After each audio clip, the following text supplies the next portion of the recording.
For the first time, the Bornean elephant, also known as the Borneo pygmy elephant, has been classified as endangered by the International Union for Conservation of Nature. We spoke with Dr. Zhafarina Othman, Director of Conservation Advocacy at the NGO Seratu Aatai, on the urgent need for action to protect the remaining population of these elephants, estimated to be fewer than 1,500 in the wild. When we did the assessment, numbers is not the only parameters or criteria that we take into consideration. There are many other criteria that we have to look at. So, for example, we have to look at the historical distribution of elephants.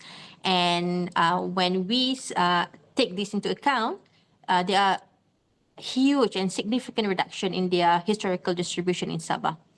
And also we need to know how many elephants that can breed, that can actively, produce calf and offspring and things like this. So, but when the reports came, people love to highlight only the numbers. So I would like to stress that, a lot of consideration has been taken into during the assessment. So a lot of people in Sabah, when this news came out, they were also shocked. They said that, we saw many elephants now, especially babies. And for us, sometimes it's because of there are much contact. Elephants are now moving out of the protected areas, and then they use more and more areas, kind of villages and oil palm plantations, and that's why we tend to see them more. It doesn't mean that there are more elephants, but we frequently see them now because of habitats are getting very limited, and the contact with human beings are more frequent now. The species extinction, she says, will threaten biodiversity and the people's lives.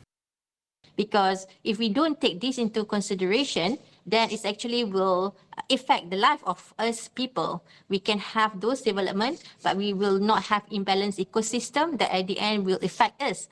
Look at the diseases, look at all the, climate change that are happening right now. Slowly, we don't really see it immediately, the effect, but slowly it impacts negatively our life. So that's why it is very important to have balance between conserving biodiversity and also development.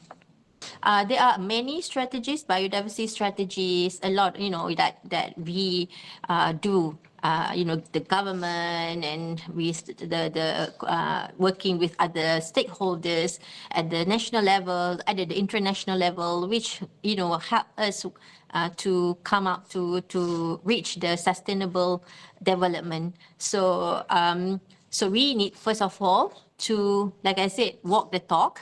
We have all these strategies. We have it very nice on the paper.